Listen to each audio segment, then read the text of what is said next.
So, you want to own a bin store, buy a truckload of other people's returns, dope it on a table, sell it by the handful. Here is the strange part. This is a business where you never choose your inventory, you never know what is inside the box. More popular your whole industry becomes, the faster it strangles the very supply it runs on.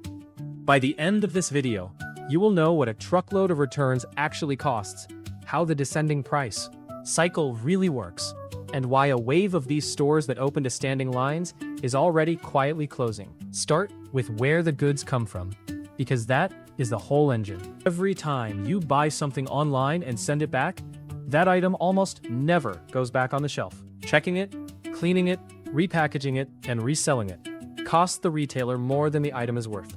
So the giant retailers, Amazon, Walmart, Target, do the rational thing.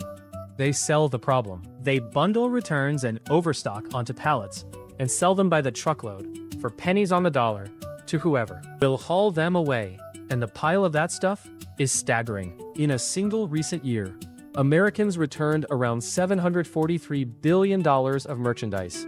Online returns alone ran near $247 billion. That river of unwanted goods has to go somewhere, and the bin store is the last stop before the landfill. So you buy a pallet or a whole truckload without opening it. You are betting on a manifest, a rough list of what might be inside, and sometimes not even that. You inherit whatever the pile contains. Working electronics or broken plastic, sealed cosmetics or empty phone cases. You do not get to pick. You buy the mystery, and you inherit more than the good stuff. Whatever comes off that truck is now legally yours, including the things nobody can sell. A recalled product, a hazardous item that cannot be resold, something with a customer's name and address still on the shipping label, which you now have to deal with. Most stores sell everything strictly as is, no returns, no warranty, because they do not actually know what half of it is. The pallet does not come with a promise. It comes with whatever a stranger sent back, and every problem attached to it. And there is a class gap here that decides who survives. At the bottom, a weekend seller buys a single pallet, sorts it in a garage, and lists the good pieces online for a bit of side income. One rung up, a small shop rents a unit and runs a few bins. At the top sit the operators buying full truckloads on contract, straight from a national liquidation program tied to the big retailers, with the leverage to negotiate and the volume to smooth out one bad load. The person buying one mystery pallet and the operator buying 40 are not in the same business, even though they are buying from the same river. Now here is where it becomes a business, and it runs on one of the cleverest pricing tricks in retail. You do not put a price on any single item. You price the whole bin, and you drop that price every day. It works on a weekly cycle. A truck comes in, you sort everything into open bins, and on restock day, usually a Saturday, every item in. The store is one price, say $10. Anything you want, $10. $8, then $6, then $4. By the end of the week, every item in the bin is $1, and whatever does not sell gets recycled, donated, or sold on to a secondary buyer. Look at what that pricing cycle actually does, because it is doing 3 jobs at once. It sorts your customers by how much they will pay. The serious resellers and the people who must have the sealed electronics show up Saturday at the high price, because that is when the good stuff is still in the bin. The bargain hunters come Wednesday, when it is cheap but picked over. You capture the big spender and the penny pincher from the exact same pile of goods. It creates urgency. See something you want on Saturday, you either pay today or gamble that it survives until the price drops. It usually will not. That tension is the whole game, and it turns your customers into your labor. Nobody is pricing items. Nobody is stocking shelves. Nobody is running fitting rooms. People dig through the bins themselves. Your costs stay brutally low because the crowd does the work that a normal store pays staff to do. Listen to that again. You buy inventory you never chose for pennies, and then your own customers sort it, price shop it, and haul it out the door for you. On paper, it is one of the leanest retail models ever built. So let's put the ledger together, because on paper, it looks like a machine that prints money. On the cost side, first, the pallets.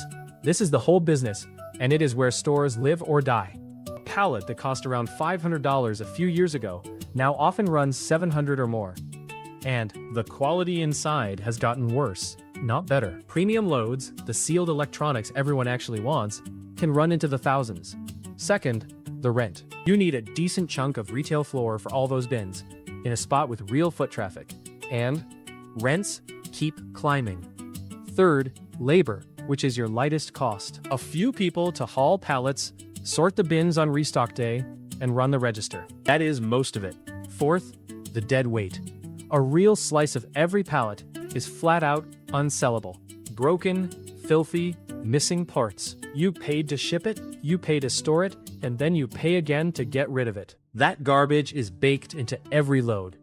And on the revenue side, it is a numbers game. You are not making a big margin on any one thing. You are making a tiny margin on a huge pile of cheap items, betting that enough sells across the week to clear the cost of the whole truck before the leftovers hit the dumpster. Two numbers decide everything. What you paid per pallet and how many people walk through your door each week. Get both right, and the model really does print money. Get either one wrong, and you are bleeding cash on a warehouse full of other people's garbage. None of this existed at scale until the internet made returning things effortless. The whole industry is a child of one habit: free, easy online returns. Retailers taught a generation of shoppers to order 3 sizes and send 2 back, to buy on a whim and return on a Monday. And every one of those sent back parcels became a problem the retailer had to price. The bin store is just the place that problem finally lands. It is a business that could only exist because returning things stopped costing the customer anything and started costing the retailer everything. Which brings us to the trap. And it is a strange one, because it is not a normal competition problem. It is closer to self-cannibalism. The entire business depends on cheap pallets. But the moment bin stores got popular, everybody started opening one. And every one of them needed the same pallets. More buyers chasing the same fixed pile of returns did exactly what that always does. It drove the price up. Worse, the liquidators noticed. They started cherry-picking the best items out of the loads to sell separately at higher prices, and passing the picked over leftovers down to the bins. So bin store owners now pay more for worse pallets than they did a few years ago. The success of the model poisoned the model. That is the structural gotcha. Every new bin store makes the pallets more expensive and the goods worse for every existing bin store. The industry competes itself to death over a supply it does not control and cannot expand. And that is not a warning about the future. It already happened. Through 2024 and 2025, the wave crashed. Stores that had opened to lines around the building started closing. Owners who built their whole business on bins publicly admitted the truth. You cannot survive on bins alone. One operator put it flatly: the cost per unit is going up, and it is not coming back down. The survivors did not double down. They escaped. They stopped being pure bin stores. Some shifted to single pallet drops, one deeply discounted item at a time, Costco style. Others moved to online auctions, or rented floor space to individual vendors, or turned into more traditional discount shops with actual shelves. The ones who lived stopped depending on the mystery pallet because the mystery pallet had become too expensive and too weak to carry a business. So the ones who make it work like this. First, they treat sourcing as the entire job. They do not buy from one liquidator and pray. They build a network. National truckloads, regional wholesalers, direct buyouts from local businesses going under, so no single bad supplier can sink them. Second, they read the data coldly. They track foot traffic, average sale, and which categories move. And they pivot the second a supplier's quality slips. The survivors are not scavengers digging for treasure. They are merchants who happen to sell returns. Third, they never let the bins be the whole business. Bins are the traffic magnet, the treasure hunt that pulls the crowd in. The money increasingly comes from the pallet deals, the vendor rent, and the online side that sits alongside the bins. Fourth, they respect the calendar. A bin store is not an open every day at a flat price kind of shop. The whole model breathes on the weekly cycle. The Saturday rush at the top price. The slow bleed down to $1, the clear out before the next truck.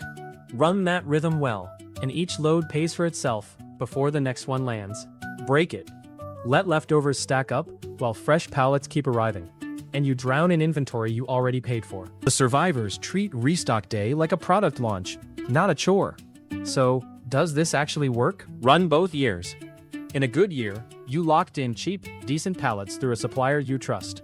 Your restock day draws a crowd, and the descending price cycle clears each truck before the leftovers pile up. Your labor cost is almost nothing because the customers do the work, and the margin on a bin of items that cost you $2 is enormous. In that year, it is one of the leanest, most exciting little businesses in retail. A single good truckload can turn a few $100s of pallets into thousands in sales across 1 week. And you did it without a buyer, a merchandiser, or a sales floor full of staff. In a bad year, pallet prices climb, quality drops, and you are paying premium money for boxes full of broken junk. The crowds thin out because the novelty wore off, and the bins are full of tangled cords. Your rent does not care. Your leftover pile grows every week, and you are paying to haul away merchandise you already paid to buy. That is how a store that opened to a line around the block closes inside 2 years.